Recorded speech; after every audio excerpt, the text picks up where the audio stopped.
Груевски технократ, Црвенковски политократ. Вака дел од македонските политички експерти ги дефинираат лидерите на двете најголеми политички партии во Македонија.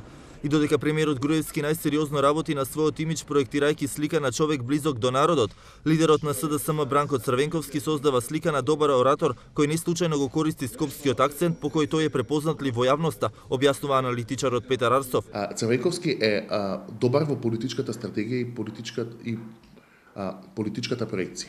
Тој е еден од ретките политичари во Македонија кој има имидж дека знае да направи шега пред камера, знае да направи трик, знае да направи тоа што го нарекуваме ние саундбайт, нешто што потоа ќе се врти како слоган.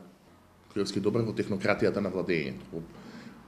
Ако сакате вака да ги поделиме, Груевски се бави повеќе со политички менеджмент, Црвенковски се бави повеќе со политичко водство. Например, Груевски е познат по тоа што носи различни бои на костуми. По тие беж костуми, по тие светло-сиви костуми и така натаму, дека е малку по-либерален во тој поглед. Често го гледаме без кравата, често го гледаме со јакна на тие настанични. Има еден имидж кој се проектира. Црвенковски е по-конзервативен во тоа прашање. Секогаш е тоа темно-сив, темно-син, црн костум, секогаш е тоа бела или некоја тонирана кошула, секогаш е тоа една дискретна кравата. И лидерот на Дуј Али Ахмет има своја харизма на мудрец кој го прави автентичен на свој начин. Неговите изјави кои секогаш ги дава на албански јазик се дел од неговиот имидж и најдобар начин на кој тој се изразува. За разлика од него, Тачи е добар оратор, но и не подобар мудрец во очите на јавноста. Тачи остави впечаток дека е исклучително добар говорник. Ако ја погледнете последната кампања, тој со микрофон во рака сам шеташе на подиум и релативно добро се носеше во таа ситуација. За разлика од него, Ахмети проектира слика на политички стратег и мудрец. Оној кој не се појавува толку во јавност, но кој ја гледа стратегијата, односно визијата за развојот на албанското прашање во Македонија 10 години однапред. Дуи па и Ахмети проектираат слика дека се тие bottom-up политичари кои се произлезени од автентичното движење на народот. И тоа е нивниот имидж. И сега за сега тој имидж се покажува поуспешен него имиджот на Тачи.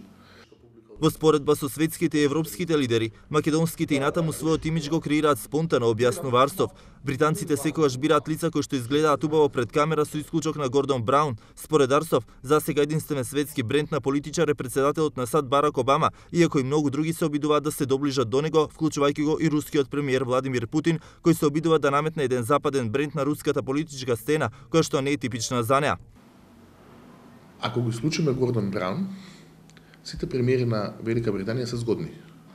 Од Тони Блер, кој означуваше пресвртница во британската политика 98, преку до Дейвид Камерон сега, ние гледаме политичари кои како да се излезени од Холивуд.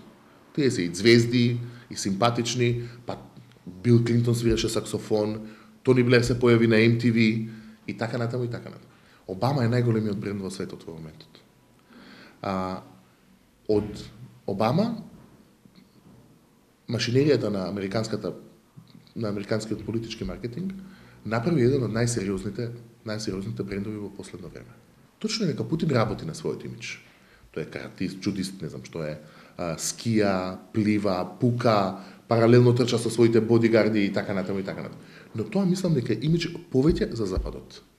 Во споредба со западната политика, руската политика според Арсов се заснова на терен и е класична партиска машинерија. Според Арсов, новите руски лидери полека како да се обидуваат да го искорнат ваквиот бренд, така што нивната политика многу повеќе насочуваат кон медиумите отколку кон самите партии.